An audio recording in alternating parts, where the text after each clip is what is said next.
Bueno, siguiendo con nuestro programa, tengo el gusto de presentar al equipo del proyecto Afro Coquimbo, junto a quienes levantamos este coloquio, quienes nos hablarán sobre el importante trabajo que ha estado realizando a través de los años. Brevemente, quienes nos hablarán hoy son Luis Madrid, licenciado en Historia de la Universidad Academia de Humanismo Cristiano, doctorando en Historia de la Universidad de Chile, Montserrat Arre, licenciada y magíster en Historia de la Universidad Católica, la Universidad de Chile, investigadora postdoctoral del Instituto de Estética de la Universidad Católica, ahí sí. Andrea Sanzana, licenciada en Historia de la Universidad Alberto Hurtado, estudiante de magíster en Historia de la Universidad Católica, y Rafael González, profesor de Historia de la Universidad Pedro Valdivia de La Serena, y doctorando en Historia en la Universidad de Tarapacá. Dele nomás. Ok, muchas gracias. Sí. Bueno, muchas gracias María José, muchas gracias a quienes organizaron esta actividad. Nosotros vamos a exponer como proyecto, en nuestro nombre, claro, Proyecto Afro Coquimbo, la historia después del olvido. Somos un proyecto que está funcionando desde el 2018. Estamos principalmente enfocados en el trabajo histórico. Nosotros somos 4 historiadores, ¿no? Como bien se mencionó. Y ha sido principalmente un trabajo de rescate de la historia de la presencia afrodescendiente en la región de Coquimbo, y también hemos trabajado en temas de difusión sobre esta historia en particular, pero también temas relacionados con difusión de la presencia histórica afrodescendiente en otros espacios regionales de nuestro país.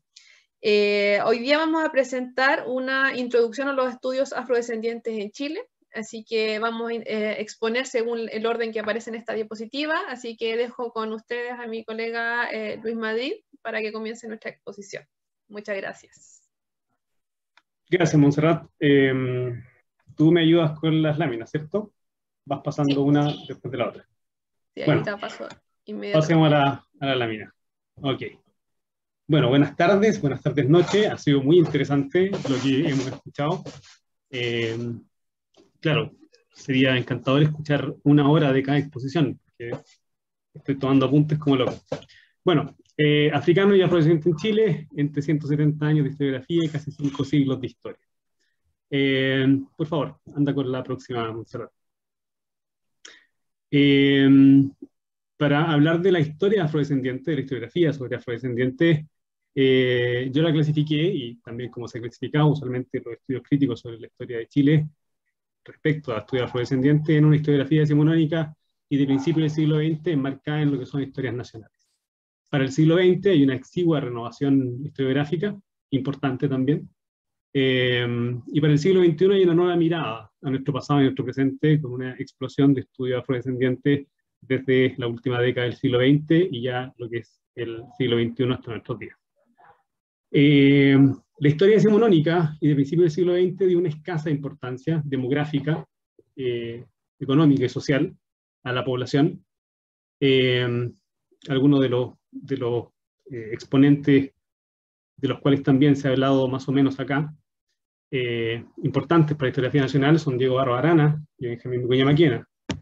Don Francisco Antonio Encina pasa al siglo XX, pero también es parte de esta tríada, ¿no? Estos autores cuestionaron, por una parte, la relevancia del sistema esclavista en Chile, siendo un país en el cual, también como se mencionó, era solamente de tránsito, ¿no? Se deducía un alto precio de esclavizados, y también se marcaba a la sociedad colonial como una sociedad pobre, lo que también nos demuestra que es una historiografía marcada en lo que es, o con énfasis en lo que es el siglo XIX, es decir, todo el periodo colonial tiene ciertas características que son superadas en el siglo XX, perdón, en el siglo XIX, desde la independencia hacia adelante. Y claro, que no se podía en definitiva sostener una economía con esclavizados y en la misma sociedad. Por lo tanto, es notoria la influencia que ha tenido la historiografía, tal como estoy viendo, tal como hemos visto también, para la construcción de imaginarios sociales, culturales, en gran parte de la población, pero también en las mismas disciplinas, o en otras disciplinas ligadas al estudio del pasado, ¿no? Hay algunos temas en la historiografía que vale la pena también mencionar, puesto que constituyen aspectos importantes de lo que son, o lo que serían posteriormente los estudios del siglo XX y del siglo XXI. Para el siglo XX, como mencioné antes, Francisco Antonio Encina hace un replanteamiento de esta demografía de Diego Barros Arana, ¿no? De esclavizados para los siglos coloniales. Sin embargo, es importante sostener también que Francisco Antonio Encina es parte importante también de un periodo en el cual viene toda esta mirada racista de la historia de Chile, ¿no? Su postura respecto al mestizaje, por ejemplo, del africano y el resto de la población, donde se plantea directamente que el africano tiene o está compuesto de una inferioridad física y también moral, ¿no? Por lo tanto, es todo un tipo de historia que minimizó la presencia de africanos y afrodescendientes en la historia de Chile, desde la inadaptación o la poca adaptación climática, un determinismo geográfico importante en la historiografía, una mayoría demográfica, por ejemplo, en regiones que dejaron de pertenecer a la capitanía o al Reino de Chile, estoy hablando de la región de Cuyo, la provincia de Cuyo, o también el traslado de afrodescendientes hacia otras regiones, es decir, sosteniendo nuevamente el tema de la región de paso. Africanos esclavizados llegan de Buenos Aires, Mendoza, Valparaíso, y van directamente al Perú, parte de lo que se sostenía también.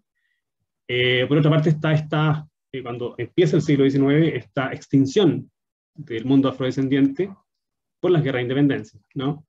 Cosa que último estudio, no tan solo de hace 10 años, sino de hace 20, 30 años, ha marcado, ha sostenido que evidentemente eso no resiste un análisis. Y también esta poca representatividad en lo que se llamó esta raza chilena, ¿no?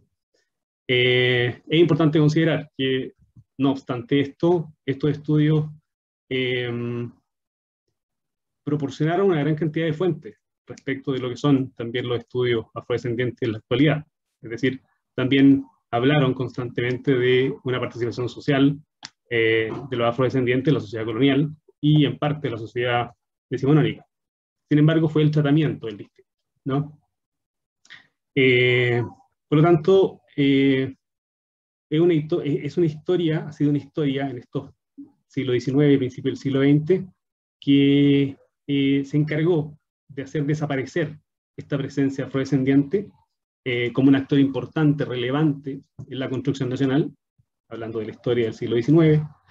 Sin embargo, en la medida que vamos avanzando hacia el siglo XX, hay otro tipo de historia que hacia los primeros 40 años del siglo XX se encarga también de hacer desaparecer una institución, que es la abolición de la esclavitud, con el texto de Guillermo Filio Cruz, en 1940, que es la abolición de la esclavitud en Chile. Sin embargo, el problema, ¿no?, es que es un análisis desde lo legal, es decir, desde lo institucional. Bien valga la pregunta, entonces, para nuevos historiadores respecto a cuál es el rol o cuál sería la influencia del mundo afrodescendiente en un periodo donde durante 200 años hubo esclavitud y llega 1823, donde simplemente el Estado determina esta ausencia o esta abolición de la esclavitud. ¿Cuál sería el rol jugado por ellos en ese evento? Es una pregunta interesante que creo que algunos están abordando y sería interesante también, que está siendo interesante también abordando algunos aspectos de otras sociedades con esclavos en Latinoamérica. Para la primera mitad del siglo XX hay estudios posteriores que nos muestran un mayor desarrollo sobre lo que es esta relación presente en aquel periodo con el pasado colonial y decimonónico. Se comienza a reconocer, a partir de nuevas fuentes, o la revisión de la antigua, el componente africano en la población chilena, ¿no? Tanto desde su presencia durante 3 siglos, como también con aspectos relacionados a la trata negrera, ¿no?, en términos de estructura económica y comercio en Chile colonial, ¿no? Estudios importantes fueron el de Gonzalo Vial Correa y también el de Rolando Mellafe, a finales de los años 50. Posteriormente destacan trabajos de orden demográfico, ¿no?, que acercan a la diferenciación regional y sobre las relaciones interétnicas, es decir, estudios que se encargaron con una mayor profundidad de las relaciones sociales del mundo afrodescendiente en diversas regiones o en algunas de las regiones en Chile. Esto también da paso a que posteriormente, ya para el siglo XXI, Afro-Coquimbo también existiera, y estudios relacionados con otras poblaciones, otros sujetos dentro de las poblaciones, como por ejemplo niños, cosa que la profesora Montserrat Arre trabajó. Es importante también destacar que durante el siglo XIX, de finales del siglo XIX y el siglo XX, el estudio de la población afrodescendiente tenía que ver con algo evidentemente central, ¿no? Con el mundo del centro de Santiago, con el centro del país. No se consideraba ni para aspectos culturales ni para aspectos demográficos una presencia afrodescendiente del norte del país, cosa que sabemos el día de hoy, hay una presencia importante del pueblo afrodescendiente del norte grande. Para finales del siglo XX y principios de este siglo, hasta el presente, hay un repunte, como dije antes, de los estudios donde se acentúa una problemática social, donde las relaciones interétnicas también son parte de las problemáticas que se investigan, por ejemplo, formas de ascensión social, tanto en esclavizados como en afrodescendientes libres, una historia de las mujeres, ¿no? Con perspectiva de género, y diversos trabajos que desarrollan una mirada crítica a lo que es la historiografía, como también a las propias disciplinas, es decir, el mundo de la musicología, que empieza a trabajar también con actores relevantes del mundo de la música y la cultura, empiezan a observar directamente este espacio renovado, que serían estudios musicológicos de una perspectiva también social, donde también incluye actores afrodescendientes u otros actores nativos del país, ¿no? Por lo tanto, es importante destacar que los estudios han tenido esta renovación, sin embargo, evidentemente falta mucho, pero también como conclusión de esto, hablé delante de Francisco Antonio Encina. Francisco Antonio Encina tiene esta mirada, como bien sabemos, una mirada un poco más racista del periodo, considerando esta inferioridad del afrodescendiente y esta negación a la mezcla, ¿no? Que también aquí se estaba hablando. Sin embargo, es uno de los autores más leídos del siglo XX, ¿no? Era usual tener en las bibliotecas de las casas en los años 80 y hasta el día de hoy estos libritos azules de la historia de Chile. Por lo tanto, eso también creo que nos dice algo, ¿no? Al respecto de esta influencia importante, no obstante, los nuevos estudios y las nuevas miradas, que también merecen una reflexión y una difusión mucho mayor. Mucho más cuando otras disciplinas también están interesadas en este tipo de trabajo. Ok, quiero dar el paso entonces a la profesora Montserrat Arre, por favor. Muchas gracias, Luis. Pasaré mi... Bien, yo voy a hablar sobre el desarrollo regional de los estudios históricos sobre la presencia afrodescendiente en Chile pasado y el Chile actual. Como bien nos introducía Luis, los estudios históricos en los cuales se menciona la presencia afrodescendiente de manera soslayada o de manera evidente, son de antigua data, ¿no es cierto? Ya desde el siglo XIX se trabajaba al respecto. Sin embargo, es importante, además de pensar en esta idea de la presencia afrodescendiente en Chile y qué estudios los abordan este tema, es pensar también desde dónde y sobre qué espacios específicos estamos trabajando cuando nosotros pensamos en estas investigaciones. Yo voy a trabajar y voy a hablar específicamente sobre trabajos históricos, aunque muchas veces estos trabajos históricos, historiográficos, también tienen ciertos matices más bien desde la historia del derecho, o desde la historia de, como decía Luis, también musicología, literatura, demografía, etcétera, pero todos tienen un componente más bien histórico, ¿no es cierto?, que aborda temas coloniales o del siglo XIX, y algunos de ellos un poco el principio del siglo XX, cuando refieren, por ejemplo, al espacio ariqueño. Por lo tanto, es importante pensar desde dónde hablamos y sobre qué espacios hablamos, ¿ya? Y en ese sentido tiene mucha relevancia el tema del concepto de región.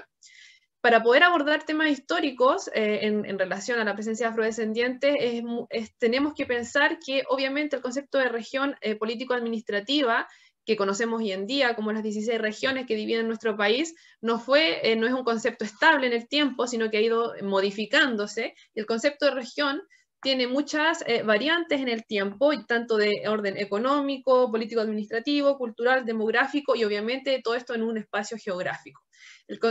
La llegada de personas de origen africano de manera compulsiva y obligatoria a través de la trata, obviamente tiene que ver también con un proceso migratorio y de transferencia de poblaciones por diferentes razones de un lado a otro. Y en ese sentido, el espacio geográfico es muy importante de comprender. ¿Qué manera, qué labor y qué importancia tiene este espacio para poder también entender las dinámicas de cada una de estas regiones? Por lo tanto, mi idea o mi propuesta es pensar las regiones no desde un espacio actual, sino desde un espacio desde el pasado, mirado obviamente desde el hoy, pero pensando en estas dinámicas temporales. ¿Ya? Ahí en el primer mapa que está en colores aparece la división político-administrativa que se tenía a fines del siglo XVIII, en donde observamos que, bueno, ya está, cuando ya existe el Virreinato del Río de la Plata, donde en ese momento ya se ha abandonado, o sea, se ha separado lo que es la Capitanía General de Chile de la provincia de Cuyo, hoy en día que pertenece a Argentina también, Mendoza, su capital Mendoza. Sin embargo, tenemos que pensar que, por ejemplo, la provincia de Cuyo perteneció administrativamente a Santiago, a la Capitanía General de Chile, y las relaciones económicas y administrativas duraron entre Mendoza y Santiago, existieron estrechamente hasta fines del siglo XVIII. Sin embargo, evidentemente, no por un cambio administrativo, eso quiere decir que las poblaciones dejaron de movilizarse de un lado a otro. Entonces, en ese sentido, la Capitanía General de Chile, por ejemplo, y Santiago en particular, tiene mucha relación con la provincia de Cuyo, cosa que normalmente no se entiende o no se integra a lo que nosotros consideramos como Chile. ¿Ya? Y ese es un tema interesante que se podría plantear. El otro espacio que no pertenecía a Chile en términos administrativos es todo lo que corresponde al sur, ¿cierto? Al sur de la frontera y también el extremo sur de Chile. Sabemos que para el extremo sur de Chile, es decir, de Chiloé hacia el sur, era muy difícil que llegasen poblaciones africanas, dado que eran zonas más bien de difícil acceso, en donde prácticamente tampoco llegó colonización española hasta, obviamente, ya el siglo XIX, cuando comienza la ocupación del Estado Nacional en esos territorios. Sin embargo, en los otros territorios sí hubo tráfico y tránsito de personas, y sabemos que también hubo internación de poblaciones de origen africano en estos espacios que aquí en este mapa, por ejemplo, aparecen como zonas indígenas, ¿no? Hay algunos poquitos trabajos que hablan de este tema para Chile, y eso también es un tema todavía por verse, ¿no? El tema de la relación entre los espacios independientes del mundo indígena con las poblaciones de origen africano, ya sea esclavizadas o libres o cimarronas, por ejemplo. Bien, y lo que corresponde para el norte de Chile, también tenemos que tener la conciencia de que lo que es el norte grande de Chile, hasta fines del siglo XIX perteneció a, bueno, por un tiempo al Virreinato del Perú y luego de una parte al Virreinato del Río de la Plata, y hasta fines del siglo XIX perteneció a la República del Perú, ¿no? Parte de la República del Perú y la otra parte de la República de Bolivia. Por lo tanto, en términos administrativos también influye esta cercanía administrativa de estos territorios con otras repúblicas distintas a la de Chile, y en ese sentido tiene mucha importancia esta reflexión sobre lo regional y sobre estos diferentes espacios, en cuanto el norte grande de Chile sufrió un proceso diferenciado a lo que sufrirían los otros territorios que son del Chile tradicional o del Chile histórico, respecto al proceso de chilenización tardío de fines del siglo XIX y principios del siglo XX, que sabemos que generó un impacto profundo en las poblaciones afrodescendientes de esos territorios. Por lo tanto, es un proceso distinto que también hay que conocer y entender en su dinámica histórica. ¿Ya? Dicho esto, quisiera reafirmar esta idea de que el Chile histórico al que nosotros nos referimos, por ejemplo, cuando hablamos de la abolición de la esclavitud, ocurre en este pedacito que aparece ahí con café, que es la Capitanía General de Chile, ¿ya? Este territorio que ocupa desde Copiapó, por el norte, hasta la frontera, ¿cierto?, Concepción, y este pequeño pedacito que sería la zona de Valdivia. Ese es el territorio efectivo en donde ocurre la abolición de la esclavitud cuando se decreta en 1823. Por lo tanto, también es importante tener tener en consideración estos espacios para poder conocer los procesos históricos y saber efectivamente dónde fueron efectivos o teóricamente efectivos estos procesos históricos. ¿Ya? Eso es importante de conocer. En segundo término, quisiera hablar sobre trabajo o investigación que hemos estado haciendo, o recopilación que hemos estado haciendo con Afro Coquimbo, que tiene que ver con generar una lista de trabajos, principalmente desde la perspectiva histórica, pero también trabajos que han sido abordados desde la antropología y otros tipos de trabajos que se han referido de manera directa o de manera soslayada dentro de otras temáticas a la presencia de afrodescendientes en Chile, ¿ya? Yo me voy a referir específicamente a los trabajos de orden o de tipo histórico, historiográfico que hemos podido recopilar, no sé, en esta lista, y que refieren de manera explícita a la presencia de afrodescendientes, ya sea libres o esclavos, en las sociedades coloniales, principalmente chilenas, o de principio del siglo XIX. La mayor parte de estos trabajos no incluye la provincia de Cuyo, por lo tanto hay que decir que estamos al debe con esa inclusión.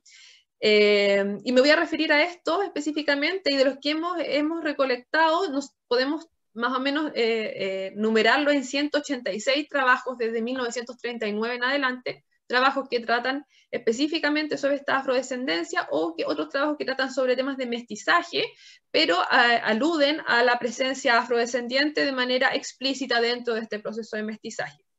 Lo interesante de pensar es que estos 186 trabajos, algunos de ellos, todos sabemos que son de Chile, ¿no es cierto? Porque mencionan la palabra Chile en su título, o porque en su contenido tienen obviamente información sobre lo que es Chile, o bien porque mencionan alguna zona de Chile, alguna zona que nosotros sabemos que es de Chile, ¿ya? Esos son los indicadores que nosotros tenemos para saber que son trabajos históricos sobre Chile. Sin embargo, de estos 186 trabajos, solo 61 mencionan específicamente el lugar particular de Chile de donde ellos trabajan, ¿ya? La mayor parte de estos trabajos solamente dicen la esclavitud en Chile colonial, o tal y tal cosa en Chile colonial, o en Chile en general, ¿ya? Entonces hay una pretensión o una vocación universalista en estas propuestas historiográficas, muchas veces, de hablar de Chile en general, cuando nosotros nos sumergimos en su lectura y nos damos cuenta que normalmente están hablando de la zona central y de Santiago, ¿ya? Esta pretensión universalista también esconde e impide también conocer otros espacios regionales, ¿ya? Y de estos 186, solo 61 mencionan lugares específicos, pero de estos, el 47% menciona Santiago de Chile. Nuevamente, Santiago de Chile es quien lleva la batuta en estas investigaciones. Y el 53% de estos 61 mencionan otros lugares de Chile, del Chile actual, ¿no es cierto? Porque, como les digo, Cuyo prácticamente no está mencionado en casi ningún trabajo. Entonces el 53% de estos 61 mencionan, que son 32 trabajos, perdón, mencionan algún lugar específico de Chile. Y ahí me voy con el segundo mapa, que está ahí, que es más grande, que es el que está en blanco y negro, que tiene unos puntitos de colores y algunos lugares señalados. Esos lugares señalados son los lugares de los cuales se habla en estos otros trabajos, en estos 32 trabajos, ¿no es cierto?, en este 53% de estos trabajos, que no son necesariamente de Santiago. Bueno, también está señalado Santiago ahí, ¿no es cierto?, que lleva la batuta en los trabajos regionales.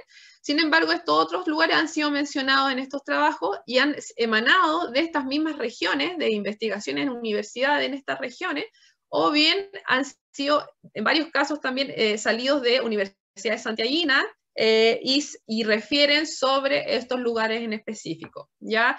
Evidentemente hay muchos trabajos de historia sobre Arica, hay algunos sobre historia y musicología en Pica, Tarapacá, en la región de Coquimbo, bueno, estamos nosotros, que hemos prácticamente sido los únicos que hemos trabajado el tema afrodescendiente en profundidad. La Ligua, hay algunos trabajos todavía incipientes, la zona de Valparaíso tiene varios trabajos interesantes, por lo menos de un par de investigadoras que están trabajando ahí o han trabajado ahí, y algunos, Talca, hay un trabajo que yo conozco hasta el momento, Concepción está solamente señalado por los trabajos que están haciendo hoy en día el equipo de Pedro Andrade, y algún trabajo muy antiguo que mencionó a Juan Valiente.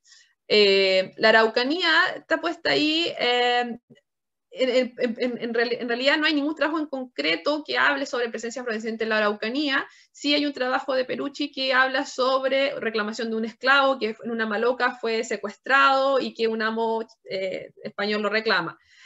Pero más allá no hay ningún tipo de exploración en este territorio, lo que es muy dramático, dado que toda esta zona de frontera y todo lo que ocurre en este espacio mapuche, evidentemente es un espacio tremendamente propicio para el cimarronaje y para también otro tipo de lógicas relacionadas con la presencia afrodescendiente. Y luego tenemos este último de Punta Arenas o Magallanes, que efectivamente no habla sobre la época colonial, sino que ya habla sobre una migración afrodescendiente ya en la segunda mitad del siglo XIX, y que tiene que ver con migrantes libres, ¿no? Que no llegan acá como esclavizados, por lo tanto pertenece a otro tipo y a otro momento histórico bastante diferente. No es de características coloniales hispanas, ¿no?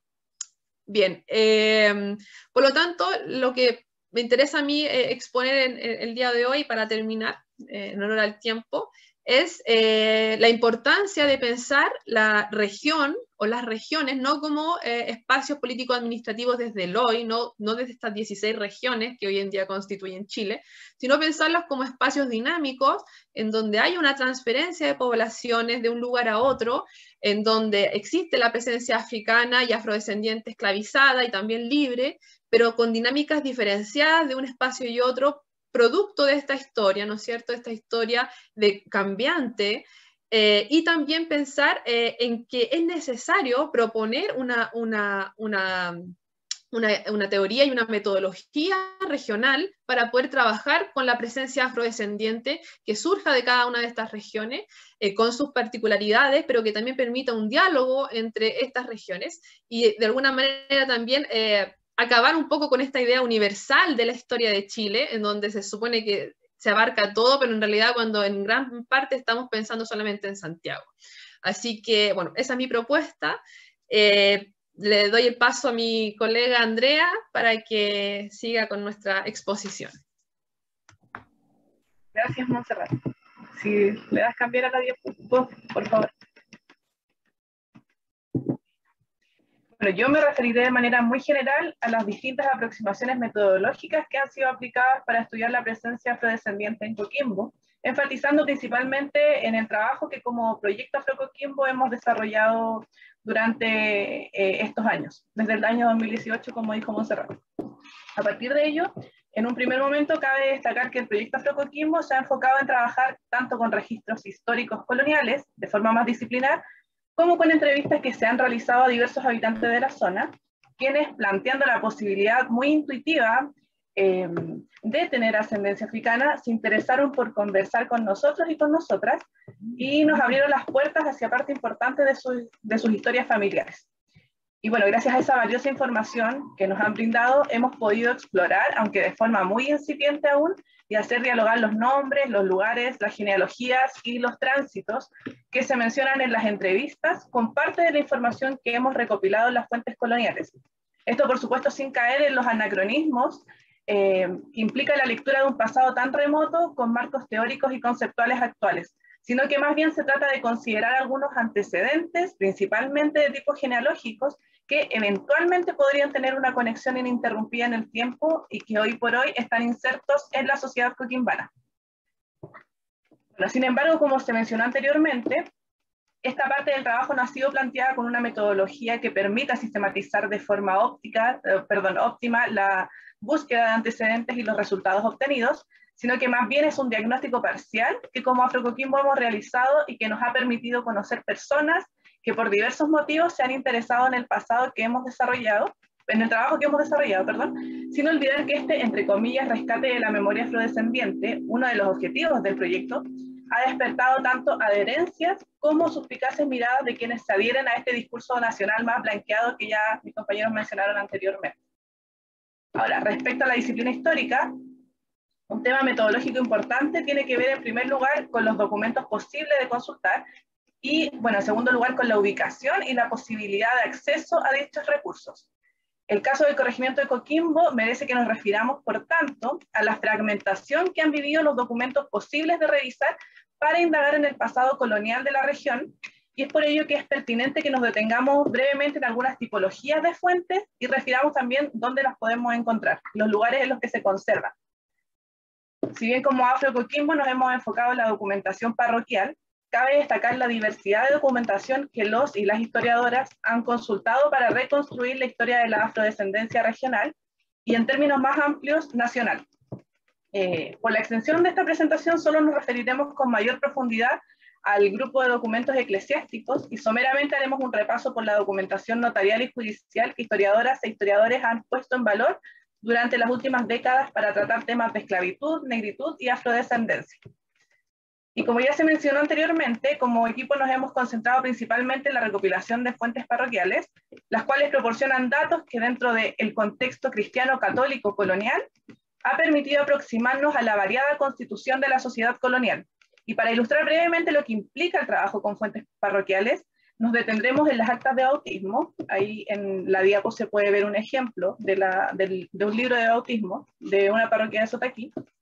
Y nos detendremos en actas de bautismos conservadas en la parroquia del Santísimo Sacramento, que estuvo ubicada durante la colonia en la zona de Sotaquí, en el distrito de Limarí y en una escala más amplia en el corregimiento de Coquimbo, tomando una muestra que abarca el periodo que va desde 1699 a 1720. Dentro de este marco temporal se han consignado 444 partidas de bautismo que entregan información sobre la casta, es decir, si es cholo, mulato, sambo, etc., la calidad, es decir, si es hijo legítimo, natural, y la condición, ya sea libre, esclavo o encomendado, de los y las bautizadas, y eventualmente también la de sus padres. Y a partir de eso, una de las observaciones más importantes que nos entrega esta información tiene que ver con la diversidad de nomenclaturas aplicadas a los y las bautizadas.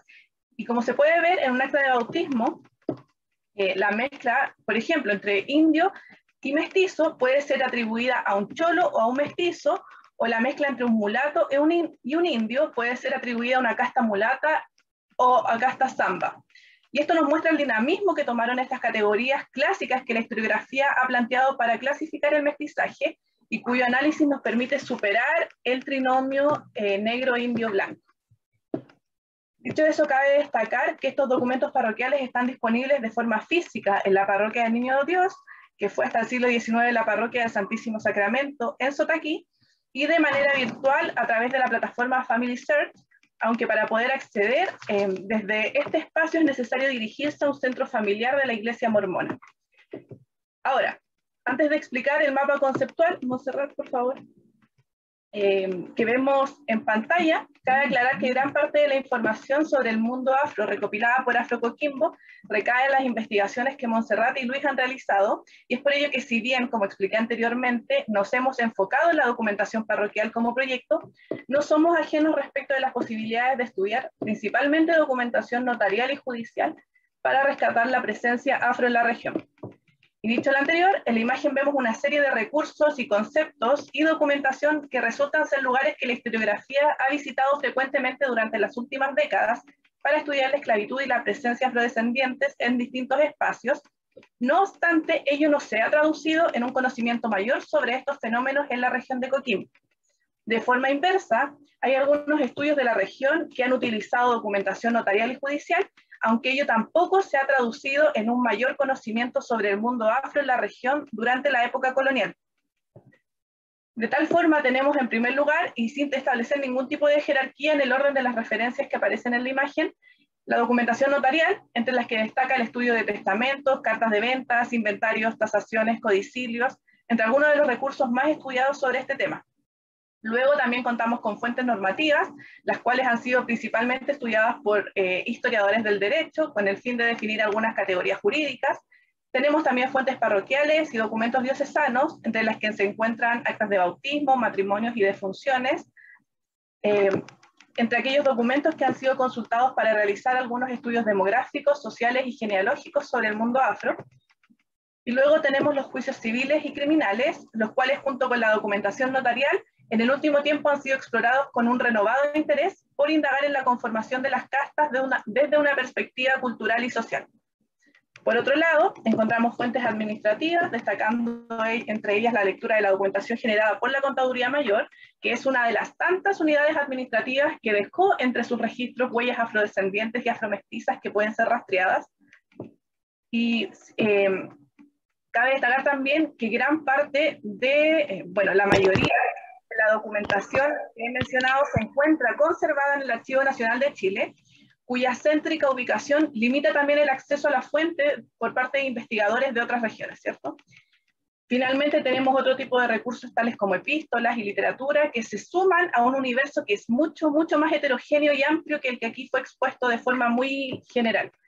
Y bueno, para finalizar, es importante también referir que hablar de africanos y afrodescendientes no es lo mismo que hablar de esclavitud, y ese punto también hay que destacarlo. Y cabe hacer esta precisión teórica jurídica.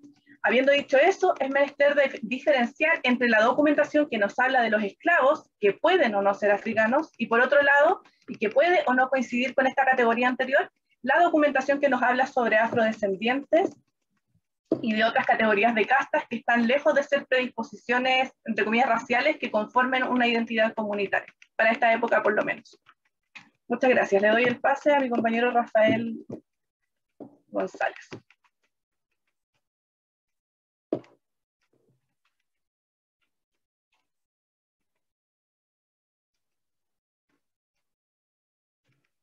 Rafa. Disculpen. Voy a ser breve en vista del tiempo, ahora aún más. Lo que quiero explicar con esta diapositiva es el espacio territorial del que en el que estamos trabajando. En este sentido es el Valle del Limarí, y aquí podemos ver la parroquia de Sotaquí prácticamente en el centro del valle, y una de las importantes también, con alta presencia de afrodescendientes, es la parroquia de San Antonio del Mar, hoy conocida como Barraza.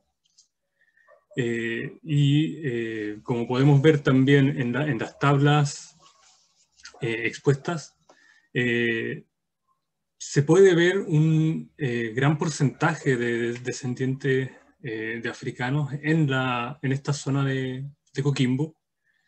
Estamos hablando en la primera de cerca del 25% y en la segunda unas varianzas de 34 a 40%. O sea, estos datos que son extraídos tanto de libros bautismales como del censo de 1813 fueron, digamos, un inicio para nuestro proyecto, para abrirnos interrogantes. ¿Qué pasó con esas poblaciones? ¿Por qué las personas de Coquimbo olvidaron ese pasado? ¿Esas gentes migraron? ¿Esa gente desapareció en la guerra, como dicen algunos? A priori, al parecer, no es tan así.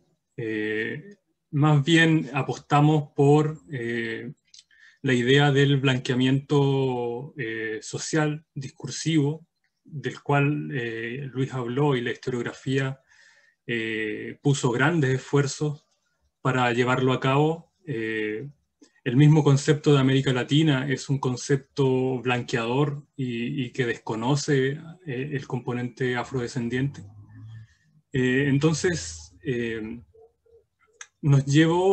estas cifras nos llevaron a pensar por qué el olvido. Y bueno, digamos, parte del título de nuestro proyecto, la historia después del olvido. ¿Por qué ese olvido?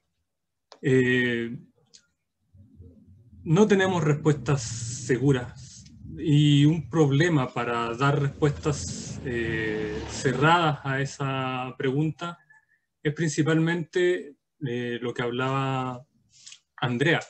Las fuentes son muy esquivas en reflejarnos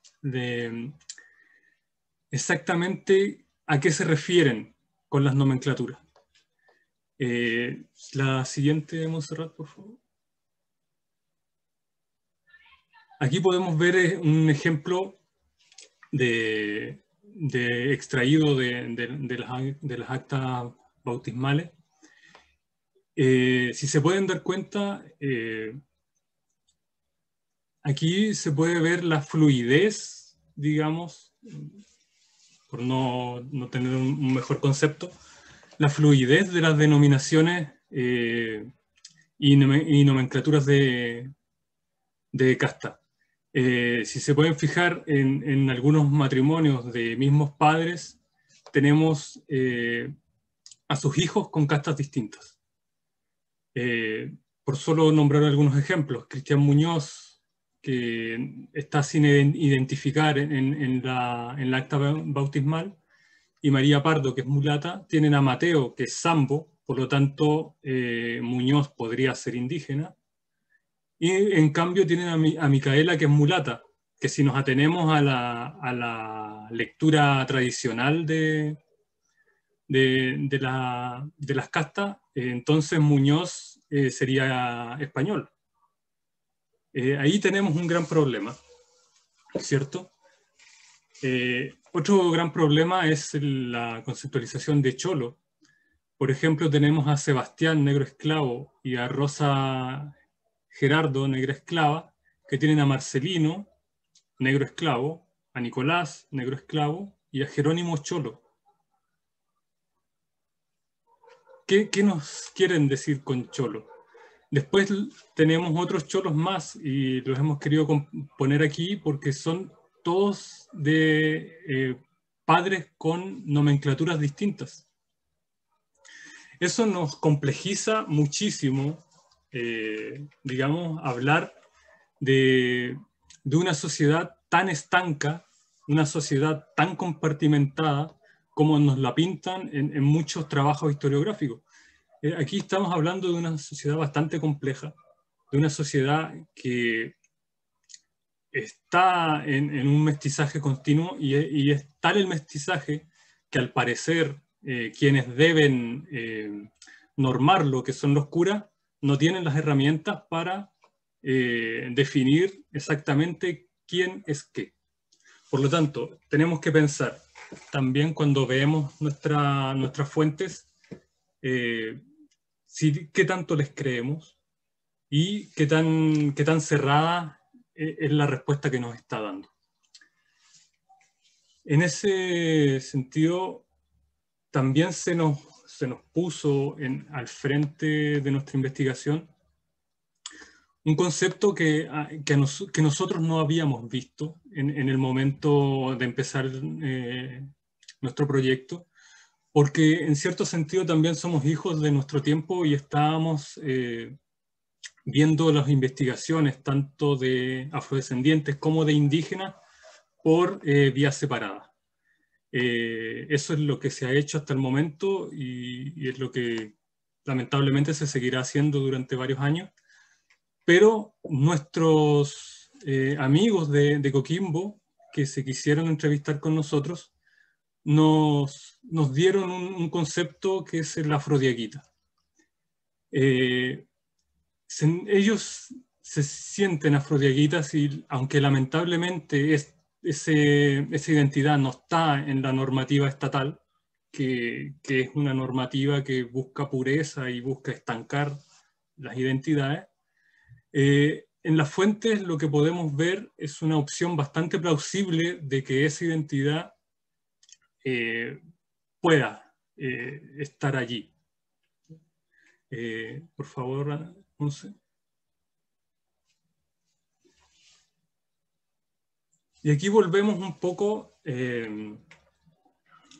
a conectar con las otras disciplinas, con la primera exposición de esta noche. Este es un libro que a nosotros nos llamó mucho la atención, principalmente por lo que está mostrando en este gráfico, ¿no? No sabemos exactamente si hay alguna discusión en la disciplina de donde surge este libro, si la metodología, si tienen alguna discusión sobre la metodología, si estos 358 chilenos son una muestra suficiente para dar estos porcentajes, pero nos llama mucho la atención al menos dos cosas. El primero es que la triple ancestría se mantiene en todas las áreas delimitadas en el gráfico, y estamos hablando desde áreas desde el extremo norte al sur del país. Y la segunda es que la área delimitada con mayor ancestría africana es Coquimbo. Y ahí nuevamente nos surge la pregunta: ¿por qué los coquimbanos olvidamos esta parte de nuestra historia? Con eso termino. Muchas gracias.